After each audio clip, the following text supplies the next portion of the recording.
ओम शांति। आज आप सभी से एक प्रश्न है और उस प्रश्न का उत्तर यूं तो मैं दूंगी आपको। अच्छा, हम सभी सुबह से रात तक एक दिन में ना जाने कितनी तरह के और कितनी सारी बातें करते हैं। बहुत सारी अनगिनत बातें हम आपस में करते हैं।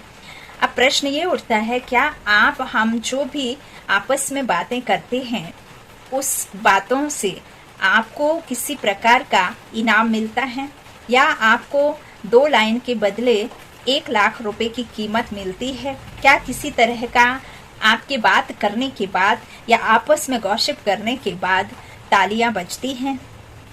आपस में घर में बात करने के टाइम तालियां बजती हैं।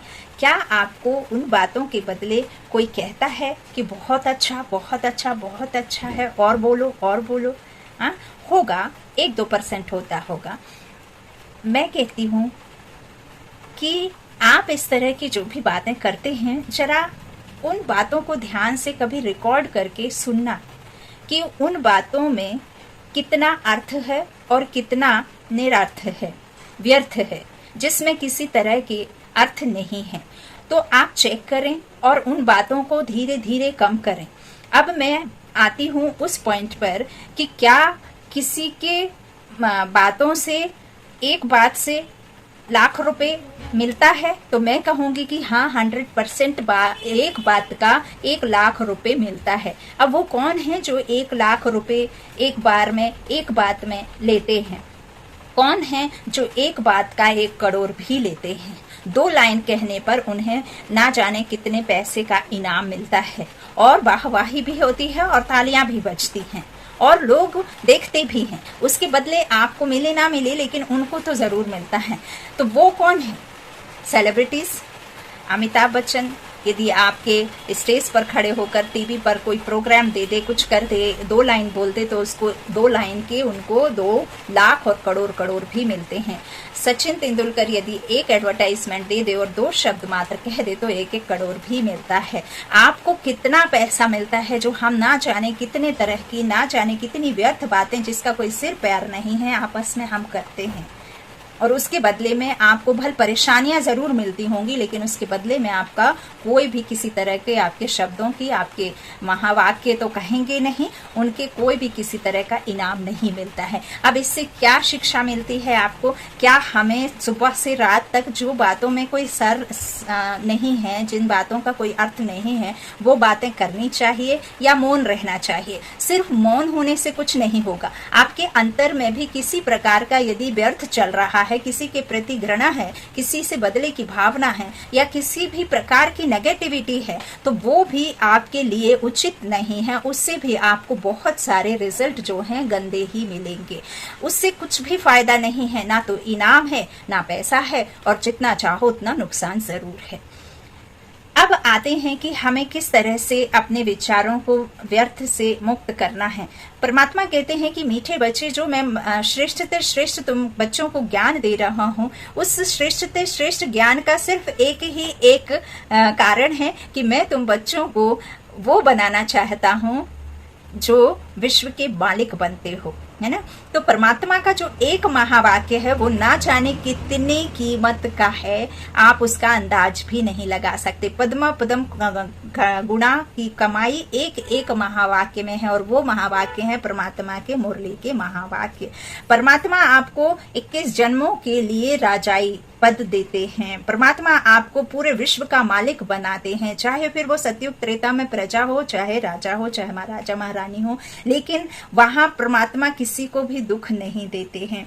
क्या आज से, अभी से आप अपनी बातों को, अपने जो भी बोली है उस पर विशेष ध्यान रखते हुए शुरुआत कर सकते हैं? स्लोली थोड़ा थोड़ा बोलने की आदत डाल सकते हैं। जो व्यर्थ है उसको ना सोचना है, ना बोलना है। शब्दों का मौन तभी मुख का मौन तभी टूटना चाहिए जब आपके मौन से शब्द सुंदर हो, नहीं तो आपका मौन रहना ही बेहतर है सभी के लिए। अच्छा, अब आप और हमारे बोलों की मूल्य क्यों नहीं है? क्योंकि उसमें किसी भी प्रकार की कोई भी ऐसी बात नहीं है जिससे किसी के जीवन में परिवर्तन आए। जीवन परिवर्तन करने वाली परमात्मा की मुरली है, परमात्मा का ज्ञान है, परमात्मा के घर का रास्ता है, मुक्ति जीवन मुक्ति की बातें हैं। आपके जीवन में जो भी परमात्मा कहते हैं कि मीठे बच्चे जो तुम्हारे जीवन में दुख है उसका कारण समझो, मैं मुरलियों में बताता हूँ कि क्या आपके दुख के कारण है। और परमात्मा कहते मीठे बच्चे तुमको ही उन दुखों से निवारण करना है और मैं सिर्फ तुमको रास्ता दिखाता हूँ। तो आपकी सोच कैसी होनी चाहिए, आपको क्या ऐसा करना चाहिए जिससे आपके बोल भी इतने महान हो जाएं, इतने बोल महंगे हो जाएं, आपको भी प्राइज मिलने लग जाए। अब कई ज्ञान तो प्राप्त कर लेते हैं लेकिन वो सेवा नहीं कर पाते हैं। परमात्मा कहते हैं कि मीठे बच्चे तन मन धन से सेवा करो, लेकिन किसी के पास धन नहीं है, किसी के पास यदि तन कर्म करने के लिए बीमार है, किसी तरह का परेशानी है, बंधेली है या कुछ भी किसी तरह का आपको अवरोध आ सकता है, फिर तन और धन ये दोनों नहीं है। अब सेवा बची किससे? धन और तन तो नहीं है, अब बचता है मनसा सेवा। तो मनसा सेवा इस संसार में हर किसी के पास में एक ऐसी शक्ति है जो शक्ति बिना धन के, बिना ज्ञान के और किसी की भी जरूरत नहीं रहती है। उसके पास में पैसा हो तभी वो सेवा कर पाए, तन हो तभी सेवा कर पाए, या वो किसी भी प्रकार से जो भी है ज्ञान में नहीं है या उसके पास में नॉलेज नहीं है, अनपढ़ है, इस तरह से यदि वो अपने आप को समझता है कि मैंने बहुत कुछ ऐसे भी कर्म किए हैं जिसकी सजा मुझे मिलनी, वो उस गिल्टी में फील करता है। तो आज से अपनी गिल्टी फील करना बंद करिए, खुद को माफ करना सीखिए। औरों को भी माफी तभी कर पाएंगे तब आप खुद को माफ करना सीखेंगे। दूसरा है, जैसे हम धन से नहीं सेवा कर सकते हैं, आप सबके पास में, दुनिया के हर एक मनुष्य आत्मा के पास में एक ऐसी शक्ति है जिस शक्ति से बड़ी कोई शक्ति नहीं। इवर परमात्मा की भी शक्ति से आपके पास में एक ऐसी शक्ति है, दुआ की शक्ति। और दुआ आप हर किसी को दे सकते हैं और हर कोई दे सकता है। दुआ अपकारी पर भी उपकार करना, परवश आत्माओं पर, जो भी दुखी आत्माएं हैं उनको शांति के वाइब्रेशन देना, सुख के वाइब्रेशन देना। परमात्मा ने जो हमें अष्ट शक्तियां दी हैं उन अष्ट शक्तियों का उन पर प्रयोग करना। लेकिन उन शक्तियों का प्रयोग आप तभी कर पाएंगे जब आप उन शक्तियों से फुलफिल होंगे, जब आप भरपूर होंगे। यदि आप दुखी होंगे तो सामने वाले को दुख ही देंगे, आप यदि सुखी होंगे तो आप सामने वाले को सुख ही देंगे।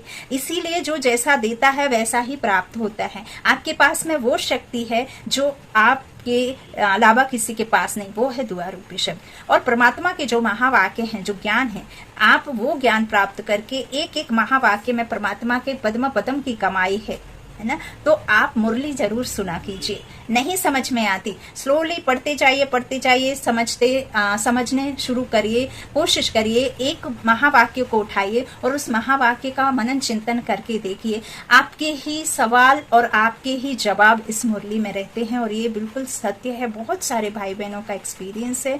तो आज से सिर्फ इतना ही हमें करना है कि हमें ऐसी कोई बात नहीं बोलनी है, शुरुआत करनी है, धीरे धीरे हैबिट चली जाएगी। ना किसी से कोई गलत बात सुननी है, ना उसको एंटरटेनमेंट करना है, ना ही खुद सुनानी है और ना ही किसी के साथ में साथ देना है। यदि आप सामने वाले की व्यर्थ संकल्प की बातों में, व्यर्थ की बातों में साथ दे रहे हैं तो आप भी भागीदार हैं व्यर्थ के, और आपकी उन बातों की कोई किसी तरह की कीमत नहीं देता, बल्कि आपको ही उन बातों का उल्टा कीमत चुकानी पड़ती है। आपके साथ में कोई किसी तरह की बुराई होती है, आप सुनते हैं और आप उसके साथी बनते, तो कहीं ना कहीं उस समय आपके लिए भी वही पल तैयार होता रहता है ना। कहीं ना कहीं आपके लिए फिर वो बुरा कोई ना कोई बना रहा होगा करने के लिए, है ना। तो ये हैं बातें जो महावाक्य परमात्मा के हैं, है ना। कितने महंगे शब्द होते हैं जो करोड़ों में बिकते, तो ये तो उस भगवान के शक्तिशाली महावाक्य हैं, सर्वशक्तिमान के महावाक्य हैं। आप सोचिए एक एक शब्द में कितने रत्नों की कमाई है। ये कमाई आप करिए और सभी को ये सुनाइए और आप इस मनसा सेवा से अपने आप का भाग्य बनाइए और विश्व सेवा करिए। आपको परमात्मा ने सर्व कल्याणकारी, बाप की संतान मास्टर सर्व कल्याणकारी का पद दिया है। मास्टर भगवान कहा है, मास्टर मर्सीफुल, बाप के बच्चे हम मास्टर मर्सीफुल है ना, तो वो तो मर्सीफुल है। तो आपको क्या कहना है ना, आप सुख शांति के सागर के बच्चे हैं, तो आप भी सुख और शांति ही दें, है ना। अच्छा, ओम शांति। शुक्रिया शुक्रिया।